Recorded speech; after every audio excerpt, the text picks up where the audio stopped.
থানাতে সদরে মামলা দিচ্ছে। জুলহাদ নামে এক পুলিশ ডিবি প্রধান। আমি সেদিন বগুড়া সদর থানায় গিয়েছিলাম মামলা কোর্টে জমা দেওয়ার জন্য। তাই বললাম জুলহাদের নাম্বারটা দেন তো, দিল না। আমি আমার পণ্ডিতপুর ফারিক থেকে নাম্বার নিয়েছি জুলহাদের, নিয়ে ফোন করছি এশার নামাজের পর, স্যার আপনি কোথায়? কে বলছেন? আমার পুলিশ। আমি বললাম যে আমি বলছি একটা হুজুর আপনার খুব দরকার।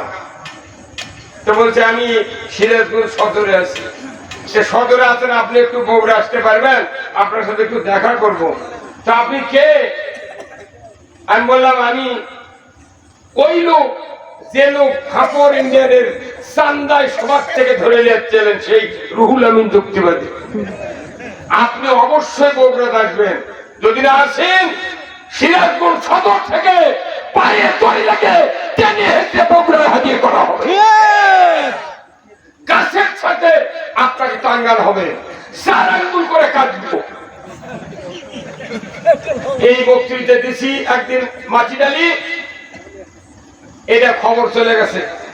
গাবতলি গেছি উজগ্রামের সভাপতির। সেদিন ওসি সাহেব বলেছে আপনার এই বক্তব্যটা পুরো এনএসআই দিয়ে শুনে বসে। কি হচ্ছে? এখন সদর থানার থেকে সিরাজগঞ্জ থেকে একটা ট্রান্সফার করে খাগড়াছড়ি মরেছে। আমাকে লিস্ট দেখালো ভয়ের চোটে। কাল তোর ভয়ে দেশের মানুষ থাকতে পারেনি। বেনজির বললো মাটির মধ্যে থেকে বার করব। কোথায় কোথায় হাউন কাকা, কোথায় কাদের কাকা? আমরা সব দেখেছি, জেনেছি। আমরা করি আল্লাহর রাজনীতি, কোরআনের রাজনীতি। নবীদেরকে শহীদ করে দেওয়া হয়েছে ইসলামের কারণে, কথা ঠিক কিনা? আমরা বুঝেছি যে রাজনীতি ফুল বিছানো রাস্তা নয়, এ রাজনীতি হলো কাটা কাটা বিছানো রাজনীতির রাস্তা, কথা ঠিক কিনা? যারা আজকে আমার সামনে বসে আছেন, অনেক কথা বলেছি। আমার দেশের জনপ্রতিনিধি যারা নির্বাচিত হন ভোটে, এই জনপ্রতিনিধিগুলি যদি রসুলকে আদর্শ রাষ্ট্রনায়ক হিসেবে যদি মেনে নিতে পারত, আমার দেশে সুদ চলত না, আমার দেশে চুরি হতো না, আমার দেশে জেলা হতো না, কথা ঠিক কিনা?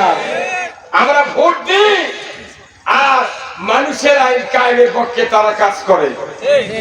এমনও হয়েছে সারা বাংলাদেশ ঘুরিয়ে আমি মাহফিলে, নন্দীগ্রাম বক্তৃতা ছাড়া সব জায়গায় বক্তৃতা করেছি। কিছু নেতা এসে আমাকে বলে হুজুর দেখে শুনে বক্তৃতা করবেন। কি কথা? আপনি আমার থেকে তাহলে বেশি জানেন, তাহলে আপনি আমার কেন দাওয়াত দিয়ে আনলেন? তখন আমি কোরআন শরীফ তার হাতে দিয়ে বলি ভাই আপনি পরে পরে কয়া দেন, আমি শুনে শুনে বলবো। দেখি পাশে আর নেই। কি কি আশ্চর্য! ইসলাম তারা এত ভয় পায়। ফেরাউন যেরকম ভয় পেয়েছিল মূসা আলাইহিস সালামকে, নমরুদ যেরকম ভয় পেয়েছিল ইব্রাহিম আলাইহিস সালামকে, এই স্বৈরাচারী সরকার জামাত ইসলামকে তার চেয়ে বেশি ভয় পায়, তার চেয়ে বেশি ভয় পায়। আমাদের এমপি নাই, রাজনীতির চাবি, 16 বছরে অফিসের তালা, মিছিল নাই, মিটিং নাই, কিচ্ছু নাই। তাও কয় জামাত জামাত জামাত জামাত, স্বপ্নে কষে কাঁদে জামাত জামাত। আবার কয় 10 বছরে 10টা মিনিটও বিএনপি জামাত রাস্তা দাঁড়াতে পারেনি। লজ্জা থাকা দরকার।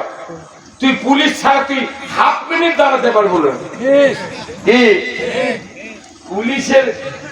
পুলিশের হেল্পে তোরা চলে দেখো। আমরা 17 বছর বয়স তোলা খাচ্ছি, তা আমরা এই মহাজনে টিকে রাখছি আল্লাহ। আর তুমি ক্ষমতা দেওয়ার পর 5 সেকেন্ড তুমি নেই, ভাত খাওয়ার টাইম পাওনি, দ্বীপ সাদা কাপড় পরে আসছিলে ওইটা ফিরে চলে গেছে। আল্লাহ পতন করাছে এর জন্য আপনারা খুশি না দাদা? এই খুশি শুধু হলেও হবে না, প্রত্যেক বাড়ি বাড়ি দূর টু দূর সকলের কাছে আল্লাহর আইনের দাওয়াত দিতে হবে। আমরা সব দেখেছি, কথা ঠিক কিনা? আমরা ব্রিটিশ দেখেছি, 190 বছর, 24 বছর পাকিস্তান দেখেছি, এইবার আমরা দেখতে চাই কোরআনের রাজ। 54 বছরে আমাদের বাংলাদেশের কারো ভাগ্যের পরিবর্তন হয় নাই। তাদের একটাই ইস্যু ছিল, মামলা দাও, গুম করো, খুন করো, আর এদেরকে আইনা ফরত তোলো। আমি বলেছি গত পরশুদিন ঠাকুরগাঁ গিয়েছিলাম, বালিয়াকান্দি থানা, আমাদের কেন্দ্র মৌলানা আব্দুল হাকিম, উনি কেন্দ্র নেতা, ওখানকার সিটের এমপি নমিনি। আমি বলেছি প্রশাসনকে, বলেছি আপনারা তাদেরকে অ্যারেস্ট করেছেন, এই শৈল সরকারের দোসরদেরকে যতদিন বিচার শেষ না হয় ততদিন করো, ওদের তৈরি করা আয়না ঘরে ঢুকে তো ওরা মুখ চোখ ভালো করে দেখি কি অবস্থা। আহা, এই নন্দীগ্রাম থানা এমন গরিব মানুষের মামলা দিয়েছে, তার দিন আনা দিন খাওয়া, লজ্জা থাকা দরকার। একটা ধনী মানুষের মামলা দেয়নি, খালি মুন্সি দেখেছে, জামাত দেখেছে, আর বিএনপির গরিব মানুষ দেখেছে।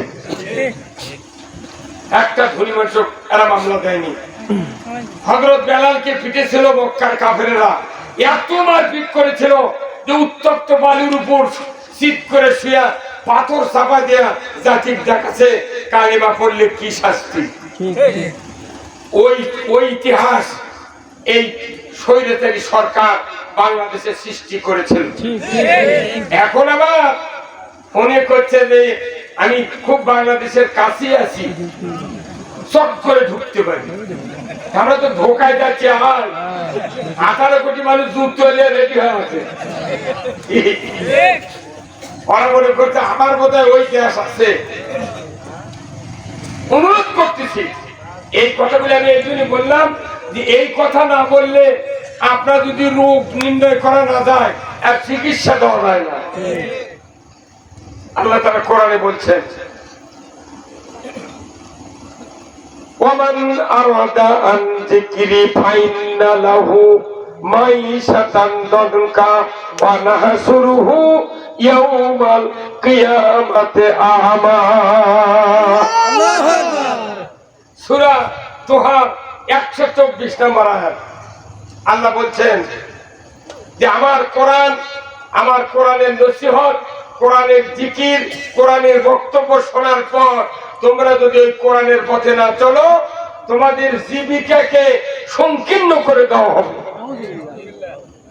জীবিকা বোঝেন, জীবনের সাথে যে কাজগুলি সংগঠিত তাকে বলা হয় জীবিকা। আজকে বাংলাদেশে এত ধন সম্পদ, গ্যাস, ইলিশ মাছ, বাংলাদেশে কি নাই সব আছে, কিন্তু সৎ লোকের শাসন নাই বিদায় এই দেশে মানুষগুলির উপর জুলুম করা হচ্ছে। আল্লাহ বলছে আমার কথা অনুযায়ী চলবে, তোমাদের জীবিকা আমি আল্লাহ দরজা বরকত দিয়ে ভরায়। তাহলে আমাদের এই জীবিকা যদি বাড়াতে চাই, এই দেশে আল্লাহর কথা অনুযায়ী চলতে হবে। আমরা কোরআনের কথা বলি, কোরআনের রাষ্ট্র কায়েমের কথা বলি। আমরা টুপি, দাড়ি, নামাজ, যাকাত, ইতিকাফ, রোজা, হজ, উমরা অনেক বক্তৃতা শুনেছি, কিন্তু বাংলাদেশে এই বক্তৃতাতে কোনো কাজ হয় না। আপনাদের বাড়ির ভাই সাজনার গাছ আছে? আছে না? সাজনা যখন ফুরিয়া যায় তখন কোন সাজনার গাছের মালিক উপরের ডাল সব কেটে দেয়। কারণ কি, যে পুরাতন ডালে যদি সাজনা ধরে তাহলে ওই সাজনা বড় হয় না, মোটা হয় না, তেতো লাগে। প্রত্যেক বছর নতুন ডাল থেকে সাজনা খেতে হবে, এই জন্য মালিক কাটে ফেলে দেয়। কিন্তু আপনি আজ কাটি কাল কাটি করতে করতে কাটার সময় পাননি। হঠাৎ করে দেখেন এই দাস গ্রামের একজন এসে আপনার গাছত চড়ছে, চড়ার পর ডাল কাটতেছে, আপনি জানালা দিয়ে দেখছেন ঘরের ভেতর থেকে। আপনি বলছে ভাই তুমি ডাল কাটো কে? বলে চাচা আমি আর একটা ডাল লাগাবো, সেই জন্য ডাল কাটতে উঠছি। তখন আপনি বলবেন বা তুমি যখন উঠিছ সব বালি কাটে ফেলে দাও, এই কথা দেখা সব বালি কাটে ফেলে দাও, কারণ সাজদের গাছে যদি স্বাস্থ্যলা লোক ওঠে তাহলে ডাল গাছ শুদ্ধ ভাঙিয়ে যাবে। তুমি এই ভয়ে ও কি কাটকাট করছে। আচ্ছা, ডাল কাটাই লাগবে বিধে আপনি ওনাকে কাটতে বললেন, তাই না? কেউ যদি দাউরি আসে ওই ডাল না কাটে গাছের গোড়া কাটে, কথা কর, আপনি কি করবেন? তার তখন যা তার ঠেসে ধরলেন, এই বেটা তুই গাছ কাটার কে? তুই ডাল কাটবো আর গাছ কাটছে, কথা কর না? আমার দেশে নয়, এই ভারতবর্ষে ব্রিটিশ, তারপরে পাকিস্তান, 54 বছর বাংলাদেশে আমরা শাসন দেখলাম। এই ভারতবর্ষের মাটি, বাংলাদেশের মাটি, পাকিস্তানের মাটিতে সাজদার গাছের গোড়া যেরকম কাজে আপনি রাগ করেন, যারা ইসলাম বোঝে তারা আমরা দেখতে পাচ্ছি যে এরা ইসলামের গাছটাই কাটে ফেলে দিয়েছে। ইসলাম হলো একটা গাছ, তারই শাখা পোশাখা হলো কলেমা, নামাজ, যাকাত, হজ আর রোজা। এখন গাছ কাটে ফেলে দিয়ে ওই ডালো গোলাপ জলের পানি দিচ্ছে, কথা কর। জেকের করে বাধা নাই, সূর্য ওঠার থেকে ডোবা পর্যন্ত যদি আমরা জেকের করি কোনো বাধা নাই, কোনো মামলা নাই, কোন রকমের হামলা নাই, কথা দেখছে না। কালেমার উপর পানি দেয়, নামাজের উপর পানি দেয়, নামাজ এত ভালো লাগে 14 কোটি টাকার মসজিদ বানাচ্ছে 400-700 উপজেলা। যে হাত দিয়ে মসজিদ বানায় সোয়াবের নিয়তে, ওই হাত দিয়ে আলিমক মারে, তাহলে কালেমাত পানি দেয়, নামাজত পানি দেয়, রোজাত পানি দেয়, হজত পানি দেয়, যাকাতত পানি দেয়, তাহলে গাছটাই নাই, গালত পানি দিয়ে কি লাভ? এই কথা লাভ আছে? আমরা কোরআন থেকে কথা বলি, আমার আল্লাহ কোরআনে বলছেন, কি বলেছেন? ওয়ামাইয়াবতাগি গায়রাল ইসলামি দীনান ফালাইয়ুকবালা মিনহু ওয়া হুয়া ফিল আখিরাতি মিনাল খাসিরিন। এত বড় স্পষ্ট সতর্কবাণী, এত বড় কঠিন সতর্কবাণী পুরো কোরআনের ভিতর আর কোথাও খুঁজে পাওয়া যায় না। আমার আল্লাহ বলেছেন, ও পৃথিবীর বান্দা বান্দীরা, ও পৃথিবীর মানুষেরা, তোমরা যদি ইসলামকে বাদ দিয়া, ইসলামী জীবন ব্যবস্থা বাদ দিয়া অন্য কোন মতবাদ, আওয়ামী মতবাদ, সেকুলারিজম, লেনিনবাদ, মাও সেতুংবাদ, মানুষের তৈরি করা মতবাদ যদি তোমরা মানো, ইসলামকে প্রত্যাখ্যান করে, আমি রব্বুল আলামিন বলে দিচ্ছি, তার আন্ডারে যত ইবাদত করো না কেন, আমি রব্বুল আলামিন একটা ইবাদত কবুল করব না।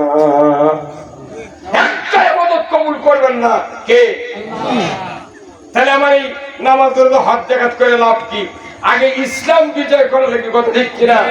ইমানদারের সমাজে ইসলামী জীবন ব্যবস্থা যতক্ষণ চালু না হবে, আমাদের কোন ইবাদত আল্লাহর দরবারে কবুল হবে না। এটা আল্লাহর বক্তব্য। অথচ আমরা কত জীবন ব্যবস্থা মানতেছি, মনে করতেছি এটা দিয়ে বোধ হয় নাজাত মুক্তি। No, never. আল্লাহ তাআলা কোরআনে বলছেন যে ইসলাম ছাড়া অন্য কোন মতবাদ তোমরা মানবে আর তারই আন্ডারে ইবাদত করবে, আমি আল্লাহ একটা ইবাদত তোমাদের কাছ থেকে কবুল করব না। তাহলে